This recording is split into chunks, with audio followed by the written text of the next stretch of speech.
Será que boas ações justificariam de alguma maneira uma ação temporariamente ruim ou várias pequenas ações ruins? Será que os fins justificam os meios?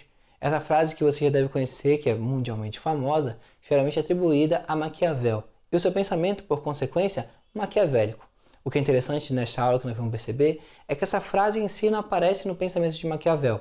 Ela é uma síntese que ela é colocada por fora, mas não é algo totalmente absurdo. Talvez Maquiavel dissesse isso e concordasse com isso.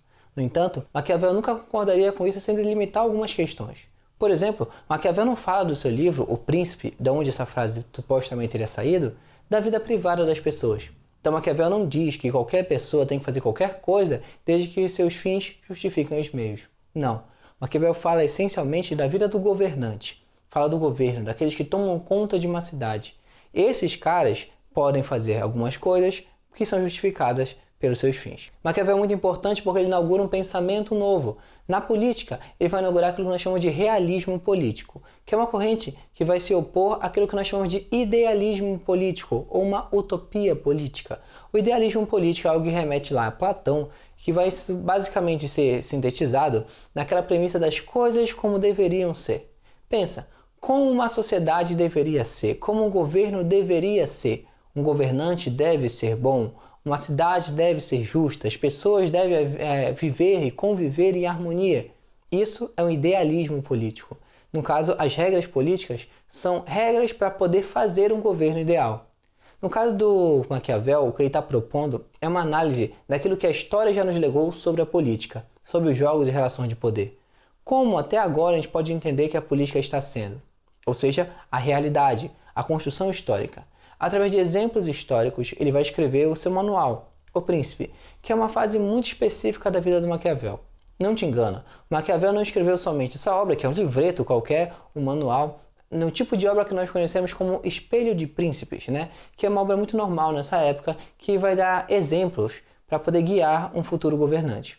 O Maquiavel, ele escrevia obras sobre república, ele é um republicano, e a maioria das suas obras traça prioritariamente esse tipo de visão política para ele. Se eu tivesse que te informar qual era a opinião política do Maquiavel, é que ele era sim um republicano, defensor do modelo republicano. Só que no momento em que ele está vivendo na Itália, e essa Itália que ele vive é uma Itália muito confusa, é uma Itália que só existe como talvez mapeamento geográfico, porque o Estado italiano não existe, lembra? E a Itália é um estado de formação tardia. Nesse momento existem pequenas cidades, pequenas províncias que são independentes entre si. A cidade que Maquiavel vivia, Florença, era uma cidade que era dominada por um governante, a família Médici, depois virou uma república enquanto ele era da parte do centro político e depois novamente perdeu espaço para a volta da família Médici. Agora, filho do Lourenço de Médici. Nesse refúgio político em que Maquiavel não podia se afastar da cidade e também não podia exercer cargos políticos, ou seja, não podia fazer aquilo que ele fez durante toda a vida, Maquiavel se prontifica a terminar uma nova ideia. A ideia, então, que interrompe um processo de um livro, que era o Discursos da primeira década de Tito Livio, ele para esse discurso e começa a fazer O Príncipe, uma obra endereçada ao príncipe Lourenço de Médici, né? Príncipe aqui na nomenclatura de governante. O príncipe é basicamente um manual de governo. Ele vai explicar, historicamente, quais as coisas que o príncipe deve fazer de acordo com o que a história já nos legou, o que deu certo lá e que ele pode continuar fazendo. Essa é a forma de visão do Maquiavel que nós entendemos como realismo político. E o que ele faz de mais diferente aí? Ele vai separar duas instâncias. O Maquiavel, ele separa a ética em dois espaços. É preciso haver uma ética guiada à tua vida religiosa, mas que não necessariamente precisa ser, e na verdade nunca vai ser, a mesma ética da vida do governante, a ética política. Então, o que o Maquiavel faz não é desvincular ética de política. A política não é um campo imoralizante. A política é um campo que tem outra moral. Aquilo que é certo na política tem outro tipo de razão, que não aquilo que fundamenta a tua vida normal, tua vida individual, tua vida espiritual. Traduzindo, um governante ou um bom governante dificilmente vai ser um bom cristão, porque uma coisa não tem nada a ver com a outra diretamente. Um governante precisa fazer aquilo que a situação requer. E talvez aquilo vá diretamente contra a situação que a postura cristã diga para ele fazer. Talvez ele tenha que ser agressivo, talvez ele tenha que matar pessoas, tudo objetivando o bem maior. E qual é o bem maior? A manutenção do seu governo, não a vontade das pessoas, não o bem das pessoas. O objetivo de um bom governante para Maquiavel é a manutenção do seu governo. Se um governante tem um governo muito longo, quer dizer que ele foi um bom governante. Ele fez coisas que mantiveram aquele governo daquela maneira.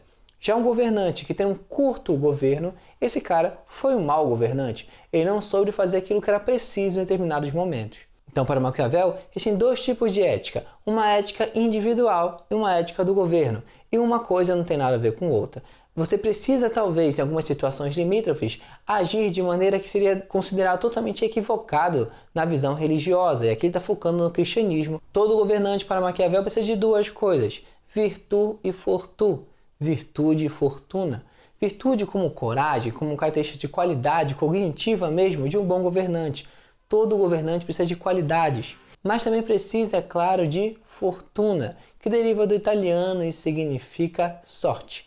É claro, todo mundo precisa de um pouco de sorte na vida, mas o que Maquiavel está dizendo é que se você tiver uma boa capacidade cognitiva, for um bom governante preparado, você aproveitará a sorte que a vida te dá e vai ampliar ela. As oportunidades surgem para todos, mas somente um bom governante sabe aproveitá-las, é o que Maquiavel está dizendo. E para fechar, o que a gente tem que conversar é sobre a diferença entre o termo maquiavélico e maquiaveliano. No geral, Maquiavel não tem seu nome muito apreciado nos primeiros momentos da história.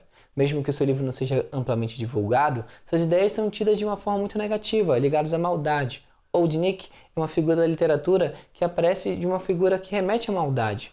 Maquiavélico virou sinônimo de maldade até para os nossos dias, esse termo existe no dicionário.